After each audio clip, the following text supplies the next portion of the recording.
Bom, meus irmãos, vamos nós para a nossa terceira exposição. Falamos sobre a superioridade de Cristo em relação aos profetas, hoje pela manhã sobre os anjos, e agora nós vamos para o nosso terceiro momento. Mas antes de fazer a leitura, eu gostaria de compartilhar com vocês algo, e aí depois nós vamos para o texto e pensar acerca da passagem de Hebreus capítulo 3. Inclusive, se você já quiser abrir sua Bíblia, Hebreus capítulo 3, o verso 1 a 6 é o texto que nós iremos nos prender nesse primeiro momento, e depois algumas considerações nos versos seguintes. Hebreus, capítulo 3, verso 1 ao verso de número 6. Todos nós passamos por certas fases na vida, fases terríveis, de desânimo espiritual, de verdadeiros desertos espirituais, frustrações, tristezas, angústias.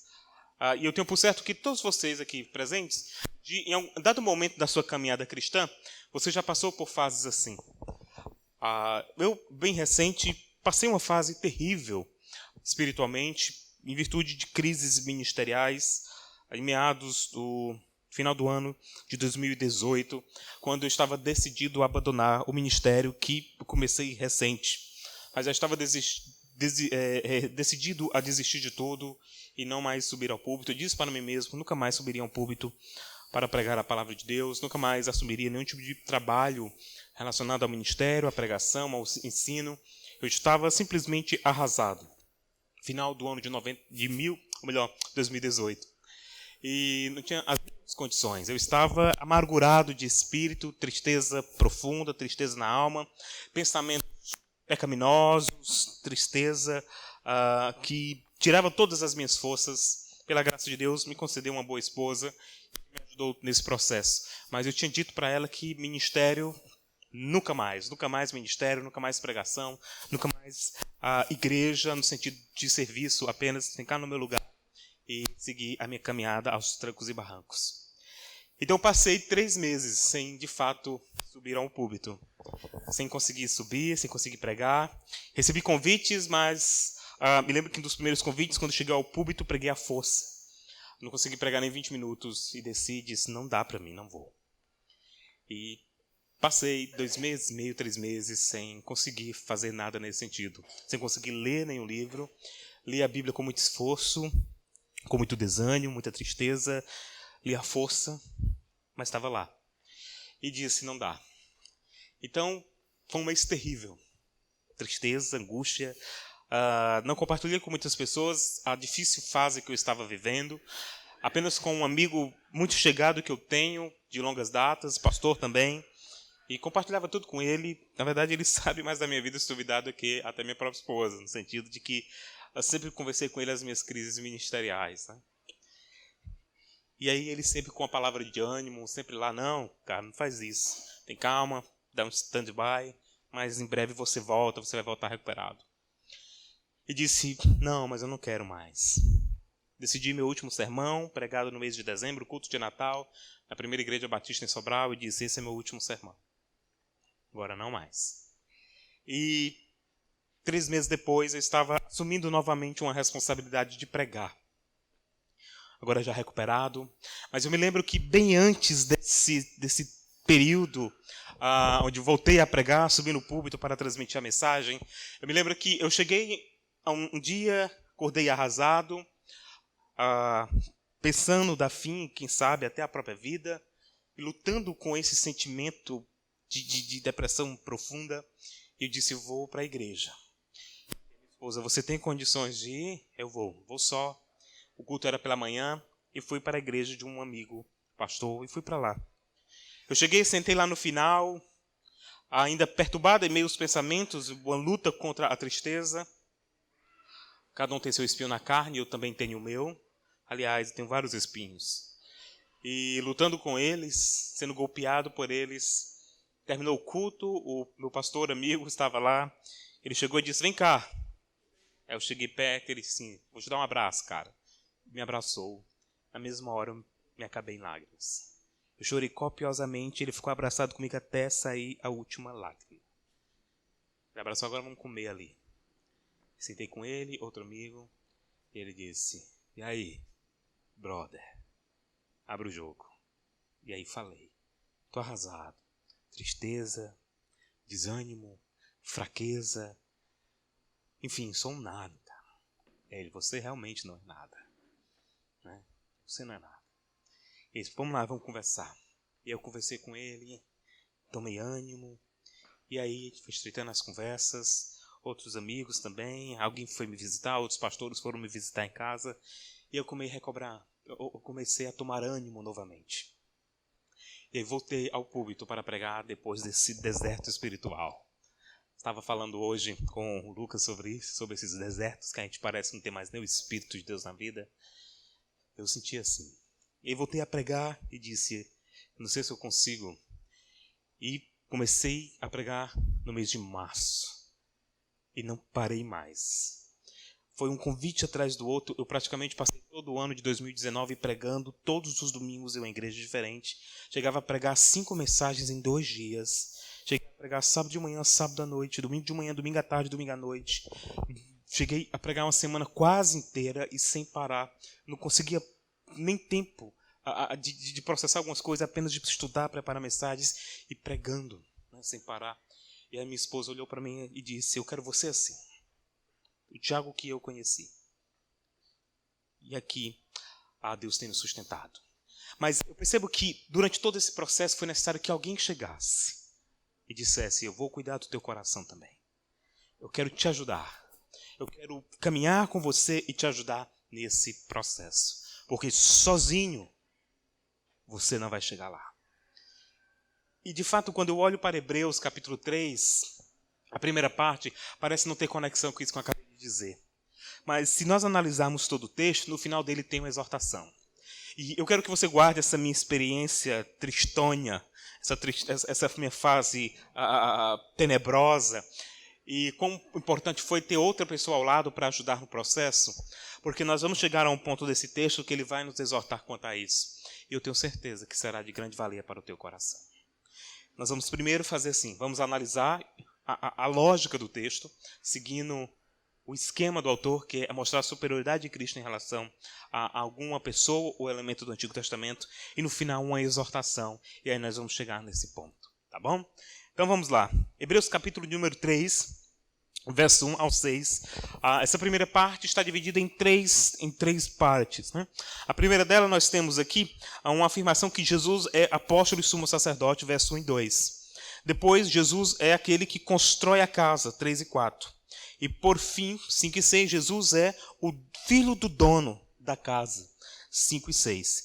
E aí do verso 7 ao verso de número 11, uma exortação, trazendo à memória os fatos do passado, da peregrinação.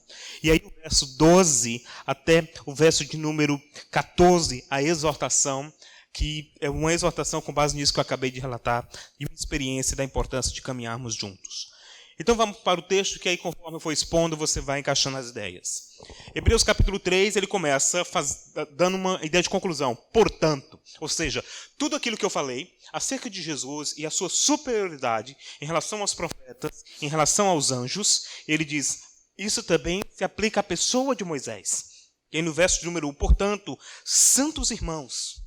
Observe que essa expressão é típica de alguém que entende que o público para o qual ele está escrevendo não são pessoas descrentes. São pessoas crentes. São pessoas que foram alcançadas pela graça de Deus.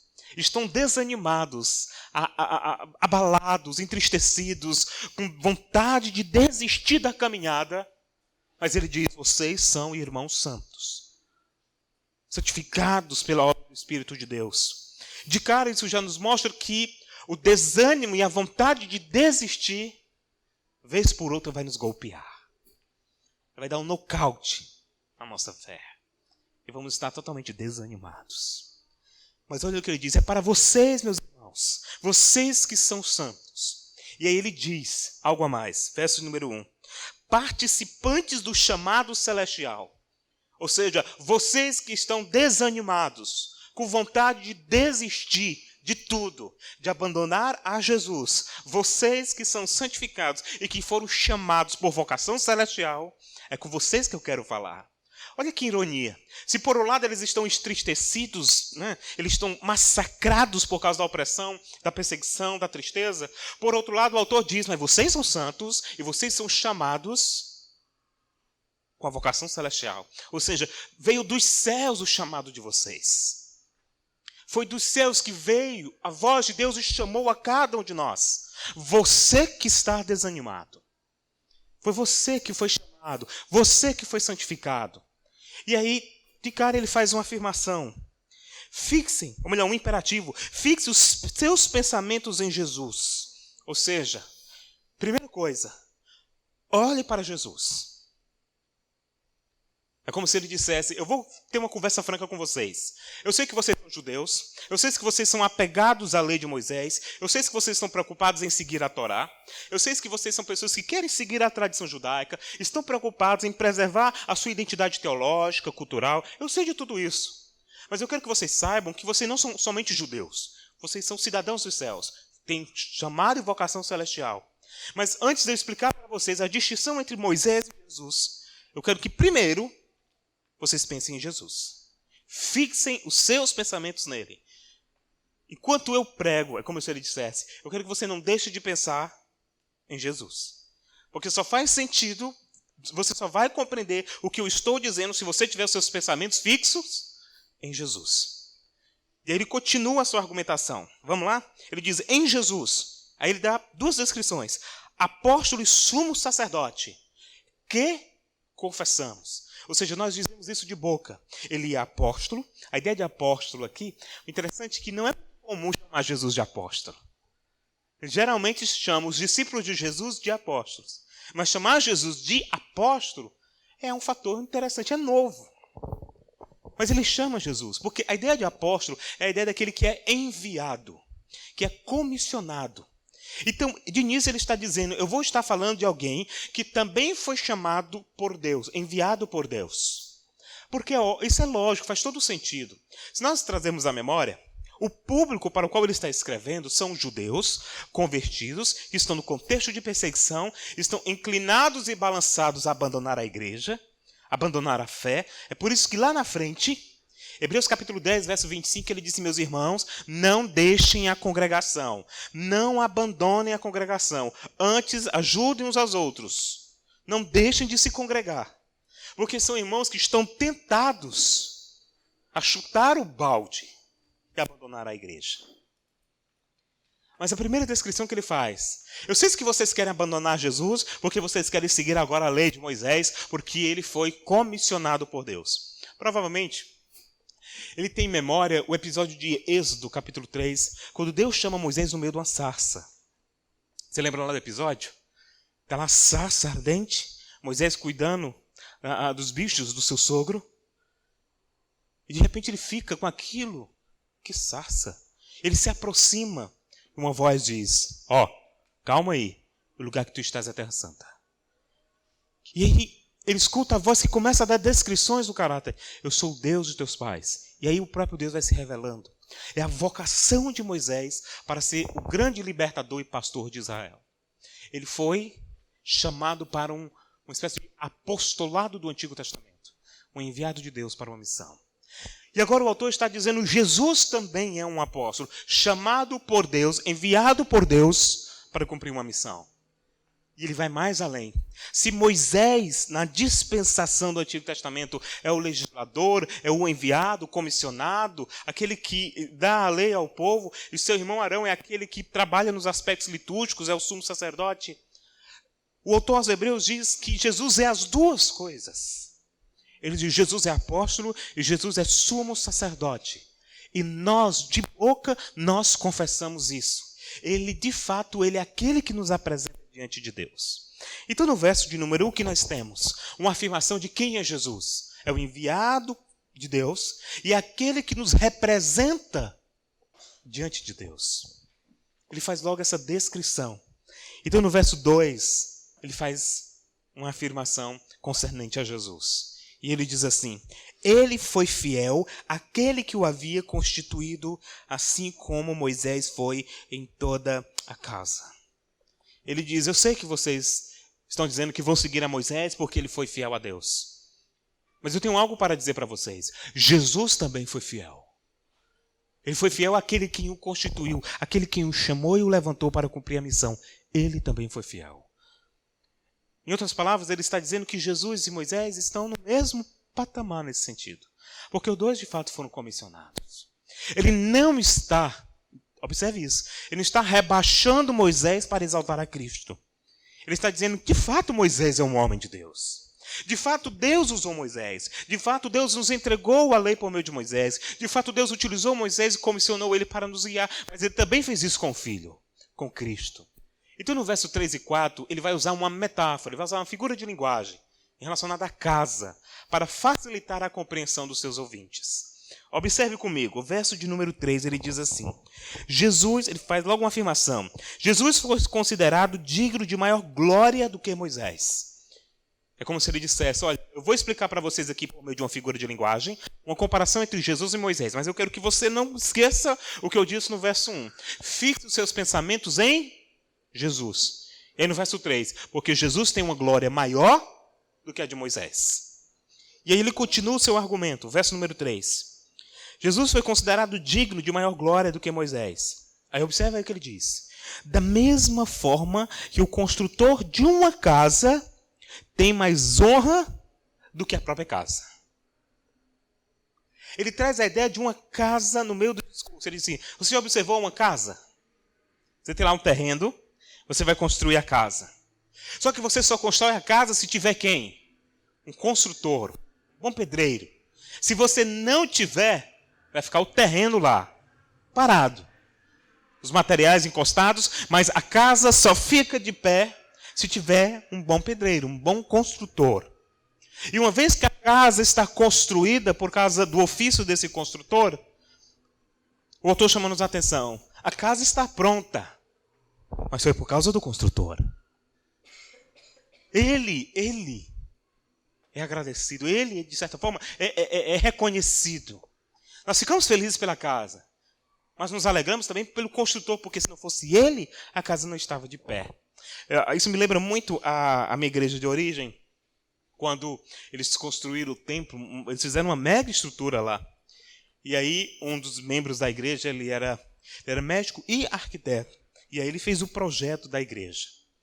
Ele fez o projeto da igreja e aí ele colocou lá e aí começaram a fazer a obra, né? Fizeram o templo, a torre, né? A parte de cima onde ficava o templo, a parte de baixo onde ficavam as classes e um certo auditório que também tinham lá. E assim, algo realmente perfeito, né? Janelões, com aspecto ele fez com um estilo de catedral, né? Um perfil meio gótico, assim, algumas estruturas internas da igreja. E ficou um negócio assim, top, né? E eu me lembro que eles fizeram um culto de gratidão e um culto também de gratidão e inauguração da placa. A placa foi um monumento de vida, aquilo que com certeza vocês já viram por aí, algum consultório médico, advocacia, contabilidade. Eles fazem aquela placa de vidro, né? Como essa que tem no começo aqui da escola, os professores, mas lá um negócio assim caprichado. E aí eles colocaram lá uma marquete da igreja em formato de vidro, embaixo tem lá gratidão aos profissionais. Aí o nome do irmão, a equipe, né? Embaixo pequenininho o nome de todos os operários que estiveram envolvidos, né? E todo lá, todos os nomes, mas o nome dele estava lá em primeiro, né? O nome do pastor, a gestão do pastor que estava envolvido no projeto também e tal. E aí fizeram como se faz na prefeitura, né? Um lençozinho vermelho, né? Lá colocaram outra cor, acho que foi verde. E puxaram, aplaudimos, fomos todo mundo comemorar e agradecer ao irmão por tamanho feito. Mas está lá o nome dele. Isso me facilita a compreensão quando eu vejo esse texto. O que o autor está dizendo, a casa está de pé. A casa está levantada, mas é graças ao construtor. E aí no verso 4 ele diz quem é o construtor. Verso 4. Pois toda casa é construída por alguém, mas Deus é o quê? O edificador de tudo. Ele está dizendo primeiro, Jesus tem uma glória maior do que Moisés, ok? Aí como os irmãos dissessem, ok. Ele é o construtor da casa, ela está de pé porque Deus o Pai é o edificador de tudo. Ele está dizendo sobre a divindade do Filho. Ele, Jesus, que tem a mesma natureza que o Pai. A essência da divindade. E ele está dizendo, a glória pertence a ele. Se Israel está de pé, se a igreja está de pé, é por causa dele, não por causa de Moisés. Então, no verso 5 e verso 6, o que ele faz? Ele já disse que Deus é o construtor da casa. É aquele que levantou a casa. Ela está de pé porque Deus é o seu sustentador. Só o que acontece? Agora ele vai falar o que acontece dentro da casa. Verso de número 5. Ele diz assim: Moisés foi fiel como servo em toda a casa de Deus, dando testemunho do que haveria de ser dito no futuro. Observe o que ele diz no verso 5. Moisés foi fiel como o quê? Como servo. Onde? Em toda a casa. Você está observando a lógica aqui, a ilustração que o autor está usando? Deus levantou a casa. Por meio da obra do filho, Deus planejou. Ele fez a planta da casa. Mas foi o filho que a levantou. E Moisés foi para dentro da casa, para servir aquele que tinha construído. Observe a lógica do autor. Deus planejou. O filho executou o plano, levantou a casa. E Moisés foi para dentro dela, para trabalhar como servo. O interessante é que a ideia de servo, geralmente nós temos um entendimento acerca de escravo, né? Mas nesse ponto, olha que interessante. Interessante que esta é a única ocorrência da palavra traduzida por servo. Ela ocorre de muitas maneiras no Novo Testamento, mas o texto original, essa é a única ocorrência dela nesse sentido. E qual é o sentido? Trata a ideia de um ministro da casa. Alguém que não é um mero escravo, alguém que foi comissionado. Ele não era um simples escravo ou servo do lar, mas alguém que desfrutava de certo prestígio. Era como se fosse o primeiro ministro da casa. Significa que uma pessoa que está a serviço de alguém que é superior. Também conota alguém que deseja servir em contraste com o escravo que deve servir. Ou seja, Moisés estava lá porque ele também desejava servir ao dono da casa. Então, observe, eu quero que você entenda, por gentileza, o raciocínio que eu estou tentando passar para você à luz desse texto, à luz de toda essa estrutura de Hebreus. O autor está dizendo, vocês querem voltar para Moisés, vocês querem voltar para a religião de Moisés, para o judaísmo, para a lei de Moisés, mas eu quero dizer para vocês, se Moisés estivesse no seu lugar, ele não faria isso. Ele iria servir ao filho. Moisés não iria abandonar a igreja por causa da pressão. Moisés não ia abandonar o barco por causa do perigo. É isso que ele está querendo dizer. Ele ia encarar o perigo e continuar sendo fiel ao dono da casa. Ele está servindo a pessoa de Jesus Cristo. E se vocês querem abandonar o Senhor, mas como? É como se em outras palavras ele dissesse, vocês preferem as sombras do que a realidade? Qual é um marido que deseja namorar, se aproximar, acariciar a sombra da esposa? Se ele tem a oportunidade de abraçar e acariciar a própria esposa. O marido não olha para a sombra da esposa na parede, chega lá, meu amor, e se abraça. Ele não é louco disso. Pastor, sou tão apaixonado pela esposa que eu amo até a sombra dela, mais do que a obrigação. Mas se você tem a oportunidade de amar e demonstrar todo o amor que você tem pelo seu cônjuge, não é pela sombra dele, é por ele, em carne e osso. Vocês estão entendendo? O que o autor está dizendo é que vocês estão se conformando com as sombras. Mas eu estou dizendo para vocês que a realidade é muito melhor. Vocês preferem o campo das ideias e a realidade vocês estão deixando de lado. Então eu quero que vocês saibam, Moisés não faria isso. E vocês querem voltar para a religião de Moisés, mas ele não faria isso. Ele iria servir ao dono da casa. Sabe por quê? Quem é ele? Verso de número 6 ele diz, mas Cristo é fiel como filho sobre a casa de Deus. Observe que no verso 5 ele diz, Moisés é o servo, Jesus é o filho. Moisés é o servo que trabalha na casa. Jesus é o filho. E olha o que ele diz agora, verso número 6. Mas Cristo é fiel como o filho sobre a casa. E esta casa somos nós, se é que nos apegamos firmemente à confiança e à esperança do qual nos gloriamos. Pense. Em outras palavras, ele está dizendo, pense um pouco. Não deixe ser levado pelas circunstâncias, pela tentação. Irmão, sinceramente, essas pessoas, nós temos às vezes uma ideia seguinte, de achar que as pessoas da Bíblia, elas eram mais crentes do que nós. É bem verdade que alguns, sim, de fato eram mais crentes do que nós. Mas muitas vezes nós olhamos para as pessoas da Bíblia, da história bíblica, e nós achamos que elas eram superiores a nós espiritualmente, quando na verdade eram pessoas que nem nós.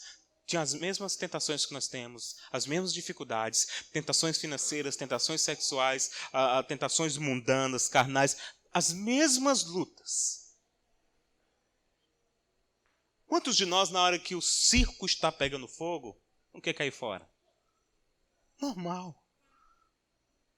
Lá fora, quer nem saber. Fugir. Esses irmãos também. Eles estavam tentados a abandonar tudo. A vida cristã é muito difícil.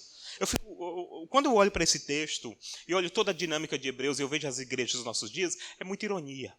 Tem muitas igrejas que prometem o céu na terra para as pessoas, quando na verdade o que a Bíblia promete que nós vamos viver no contexto de muitas lutas, muitas dificuldades. Tem muitas igrejas que dizem assim, eu dizia muito para os irmãos da igreja que eu pastorei lá em Itapajé. Tem muitas igrejas que colocam assim na placa, venha, se congregue conosco e pare de sofrer. Eu dizia para os irmãos, nós vamos colocar assim, venha sofrer conosco. Venha sofrer conosco. Porque o chamado cristão, o chamado celestial é um chamado, sim, para contextos de sofrimento. Para fases terríveis da vida. E esses irmãos estavam tentados a abandonar tudo por causa do sofrimento. Peregrinação era difícil. Então para que eu vou continuar na igreja? Muito chato isso, é difícil, sou recriminado, sou ridicularizado, sou perseguido. Pastor, olha, eu não quero mais saber de nada, eu vou abandonar, fui. É a luta que esses irmãos enfrentavam. Mas observe que agora ele está dizendo, não abandonem o barco, mas pelo menos eles não estavam querendo abandonar pelo mundão. Eles estavam querendo abandonar o cristianismo para voltar ao judaísmo e dizer, nós vamos ficar com Moisés mesmo. Mas observe o que o autor vai fazer agora. Do verso de número 7 ao verso de número 11, ele vai exortar esses irmãos e ele vai lembrar que essa história já aconteceu. Essa história de pecar na peregrinação e ser punido por Deus. Veja o verso de número 7. Assim como diz o Espírito Santo, hoje, se vocês ouvirem a sua voz, não endureçam o coração como na rebelião, durante o tempo da provação no deserto. Ele está dizendo o seguinte, meus irmãos, eu sei que vocês querem abandonar tudo, porque está difícil seguir a Jesus. Eu sei que a caminhada é difícil, mas não deixem de ouvir a voz do Espírito Santo. Lembra que no início ele disse o quê? Fixe os seus pensamentos em Jesus. E agora ele diz, agora escute a voz do Espírito. E aqui ele está narrando o episódio da peregrinação. Em algumas traduções diz assim, quando vocês ouvirem, não endureçam a voz como no dia da provocação. Ou seja, não diz que Deus foi irritado por causa do pecado dos homens. E observe que ele diz no 9, onde os seus antepassados me tentaram, pondo-me à prova, apesar de durante 40 anos terem visto o que eu fiz. Sabe o que é isso que ele está falando aqui? Ele está falando do que diz lá o livro de Êxodo e o livro de Números. Você quer saber como foi a peregrinação do povo de Deus no deserto? Leia Números. Por isso que tem esse nome. Números. Porque vai contando o nome dos filhos de Deus que vão ficando pelo caminho porque não perseveraram na hora da provação. A contabilidade do Antigo Testamento de quem foi fiel. Ele diz, vocês lembram do passado, como foi a peregrinação? Durante 40 anos, Deus está dizendo, eu fiz milagres. Durante 40 anos eu mandei maná do céu. Durante 40 anos eu mandei uma coluna de fogo à noite. Porque era frio, eu mandava uma coluna de fogo para esquentar o povo. De dia, como era muito quente no deserto, eu mandava uma nuvem para dar aquela refrescada. A chinela do povo, vocês lembram? Conforme o pé ia crescendo, a chinela também ia crescendo. Enquanto muitas chinelas nossas não duram nem 2, 3 meses. Né? Foi crescendo. A roupa também. Alimento eles tinham. Alimento diário, para não estragar. Então Deus dava a conta certa. E ele está relembrando. Vocês lembram que tudo isso eu fiz? Mas ao mesmo tempo ele diz, mas vocês lembram que muitos no período endureceram o seu coração e disseram, Moisés, por que nos trouxe aqui? No deserto nós penávamos, é verdade, nós pelo menos tínhamos o que comer. Era pouco, mas nós tínhamos. Como sempre tem gente murmuradora no meio do povo de Deus. E ele diz, vocês lembram? Porque os irmãos estavam tentados a abandonar. Aí observe o que ele diz agora no verso 10 a 11. Por isso fiquei irado contra aquela geração e disse, o seu coração está sempre se desviando. E eles não reconheceram os meus caminhos. Assim jurei na minha ira. O que diz agora aí? Jamais entrarão onde? O que o autor está dizendo para o povo? Vocês lembram do passado, quando os nossos antepassados, quando os nossos pais, no meio da peregrinação do deserto, eles começaram a murmurar contra Deus. E o que foi que aconteceu? O próprio Deus disse, vocês não estão ouvindo a minha voz? Então vocês serão punidos por causa da desobediência. E digo mais, vocês não entrarão no meu descanso. E aí eu quero lembrar um episódio. Você lembra que quem era o grande líder da peregrinação? Era Moisés. Moisés que foi fiel em toda a casa de Deus, lembra? Moisés que Deus usou para entregar a lei, você lembra? Moisés que foi o homem chamado por Deus para guiar o povo, você lembra disso? Moisés que quantas vezes lutou contra o povo, chegou diante de Deus e disse, Deus, eu não aguento mais essa igreja. É tuas ovelhas, fica contigo, eu não quero saber mais de nada. E Deus disse assim, vai lá, são tuas também. Vai lá. E Moisés quebrou a cabeça muitas vezes. Muitas dificuldades. Mas chegou uma hora que até o próprio Moisés vacilou. Chegou em dado momento que Moisés está caminhando. E olha que ironia. Ele está chegando perto das planícies de Moabe. Uma espécie de montanha onde quando ele subisse ele já ia olhar a terra de Canaã. Terra que mana leite e mel. Ele olha de longe e vê a terra da promessa, a terra do descanso. Aí Deus diz assim, Moisés, está vendo lá a terra? Estou vendo, Senhor. É terra boa. Terra que mana leite e mel. Tem qualidade. Tem inimigos, mas vocês vão derrotar. Tá vendo? Olha o tamanho da terra, Moisés. Uau! Deus olha para Moisés e diz, Moisés, você não vai entrar. Está vendo a terra, Moisés, como ela é bela? Sim, Senhor. Você não entra. Imagine como fica. Algumas pessoas chegam. Uma vez uma irmã chegou para mim e disse, pastor, foi injusto. Eu disse, injusto? O que diz o texto? O próprio Moisés, Deus diz assim, Moisés, fala à rocha. Ela vai mandar água. Mas Moisés é tão pressionado pela murmuração do povo que ele fere a rocha.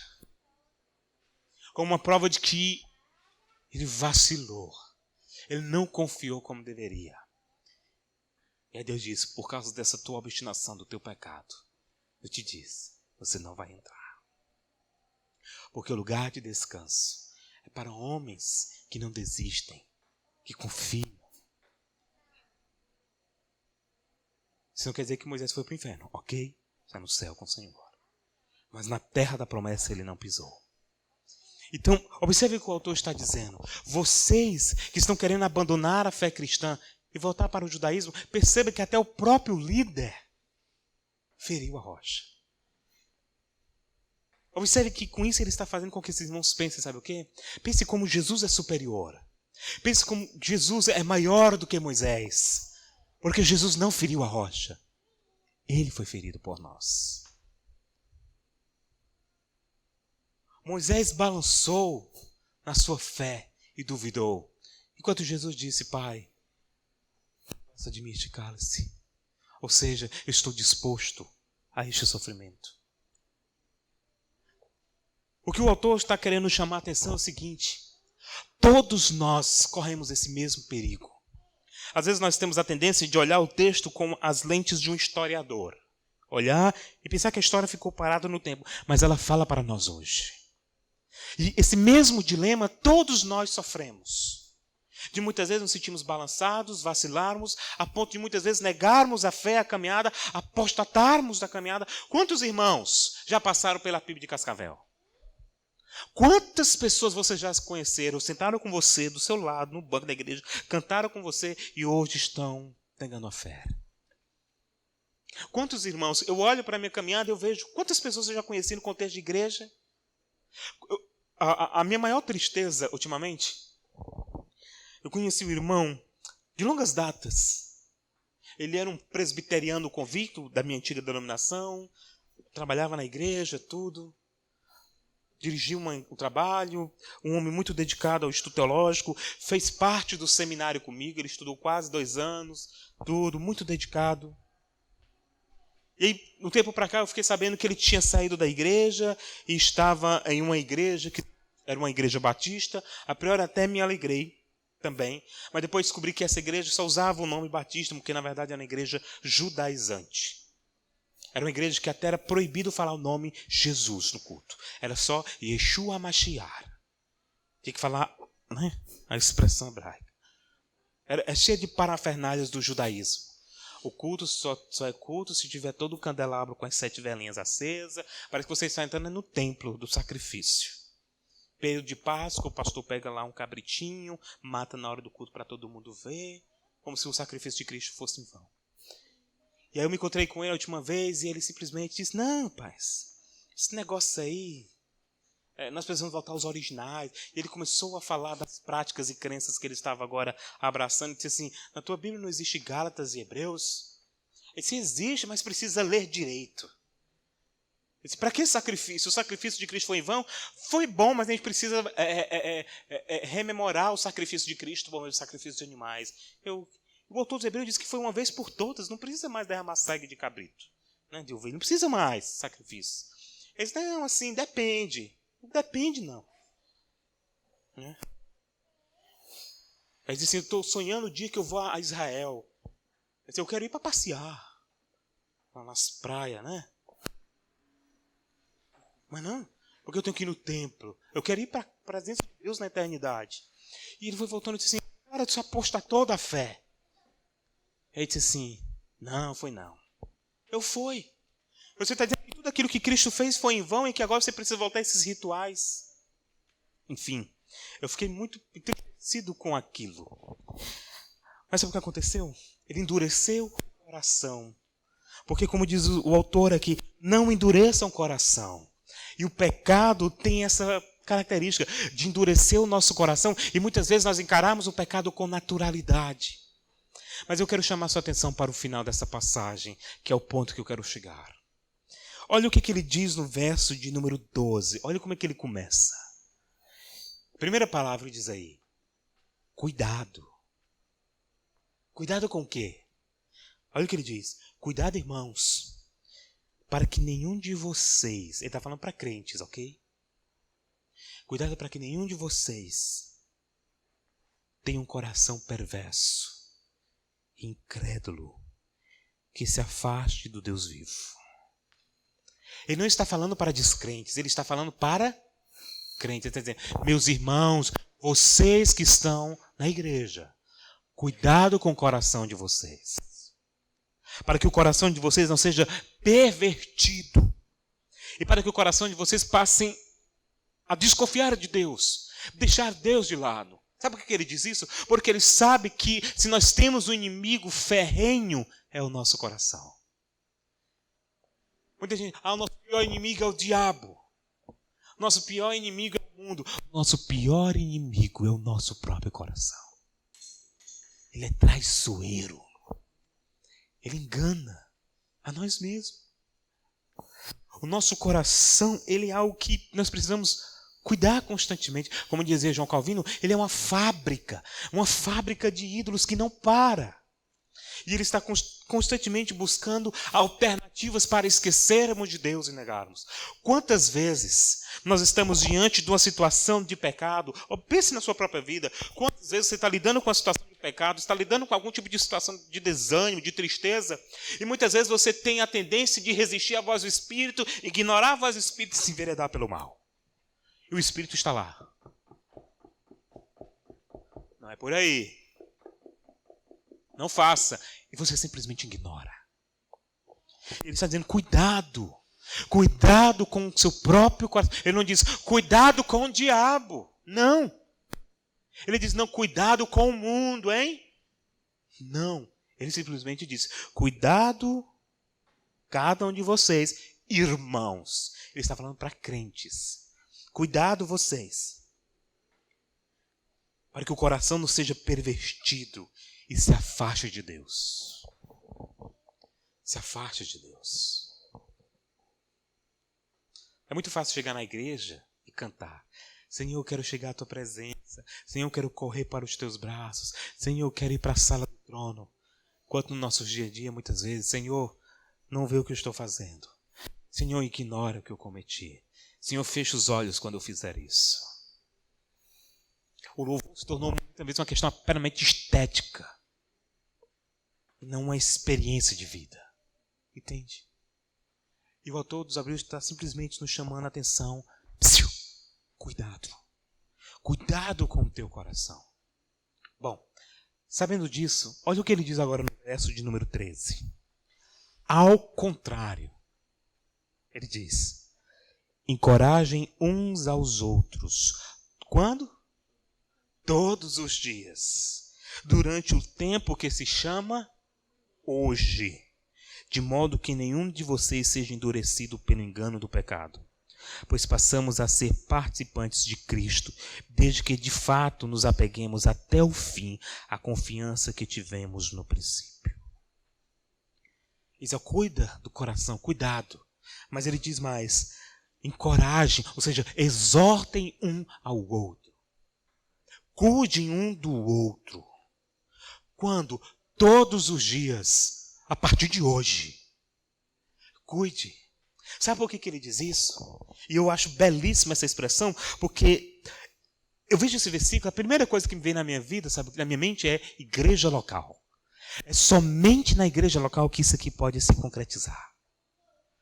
Escola, faculdade, empresa, vila, bairro, rua, em canto nenhum. É na igreja.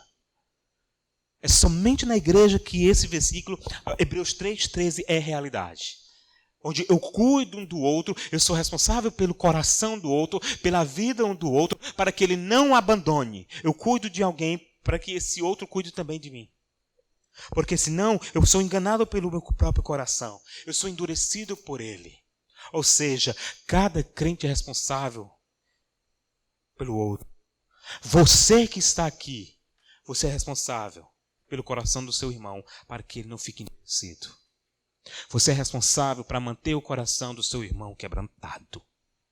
Você tem um martelo em suas mãos para quebrantar o coração do teu irmão. Cuidando do teu próprio coração também. Eu acho interessante algumas pessoas chegam assim, eu quero me congregar na igreja, mas assim, cada um na sua, cada um, igual, né? Parece aquele cantor de funk, né? Cada um no seu quadrado, pastor. Né? Na igreja não tem assim. O meu quadrado é do outro. Não existe isso. Observe que o autor dos Hebreus está chamando a atenção é para que vocês não endureçam o coração e para que vocês não abandonem tudo. Ele diz, cuide do seu coração e cuide do coração do outro.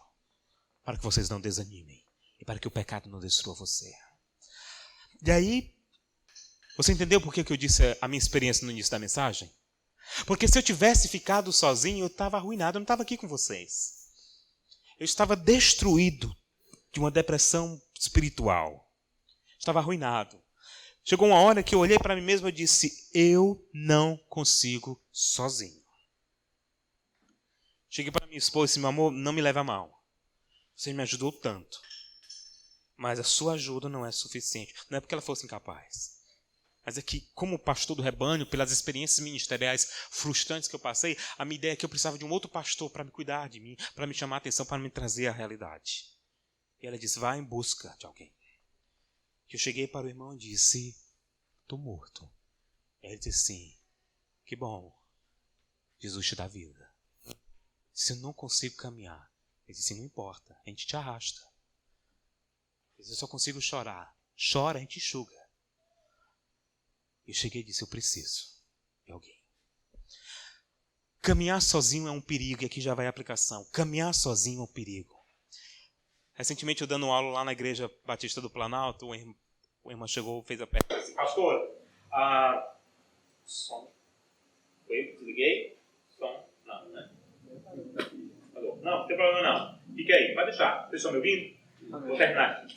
O irmão chegou na hora da aula e disse assim, pastor, É o seguinte, eu estou lá em casa, servindo a Jesus na minha casa, não vou para a igreja, está tudo bem, eu não preciso, eu estou me sentindo bem espiritualmente. Você acha que existe algum problema nisso? Ele diz assim, total. Não existe carreira solo no cristianismo. Existe lá, no grupo musical, carreira solo. Na igreja, não dá. Na igreja, nós precisamos uns dos outros. Sabe por quê? Porque nós mesmos, muitas vezes, falhamos no cuidado com o nosso coração. E é nessa hora que eu preciso do outro, para que ele, com o martelo dado pelo Espírito, quebrante meu coração, eu me achegue e reconheça que, sem a igreja, sem o povo, um vinculado ao outro, nós não somos corpo de Cristo. Então, que possamos ter ciência deste fato e terminar essa exposição consciente dessa realidade. Meu querido irmão, para não abandonar a caminhada, não basta apenas os nossos esforços pessoais.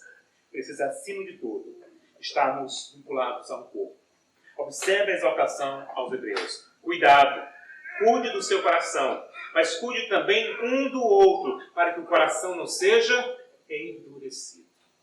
E você que está aqui, que está se sentindo fraco, você sabe que é no contexto da igreja que você vai encontrar ânimo e força por meio dos seus irmãos. Você que se acha autossuficiente, igreja não é para você. Porque a igreja é para pessoas que carecem da graça e que uns precisam uns dos outros. Se você acha que você é bom demais, você não precisa de igreja. Igreja são para miseráveis que reconhecem a graça de Deus e a instrumentalidade dos irmãos, um na vida dos outros. Esse é o sentido de ser igreja. Então, querido irmão, seja bênção na vida de outro. Se disponha a fortalecer e caminharmos juntos. Porque juntos, de fato, nós iremos cuidar melhor dos corações uns dos outros e alcançar o propósito de Deus para o seu mundo. Feche seus olhos e ore por gentileza. Nós vamos encerrar aqui agradecendo a Deus por esse momento.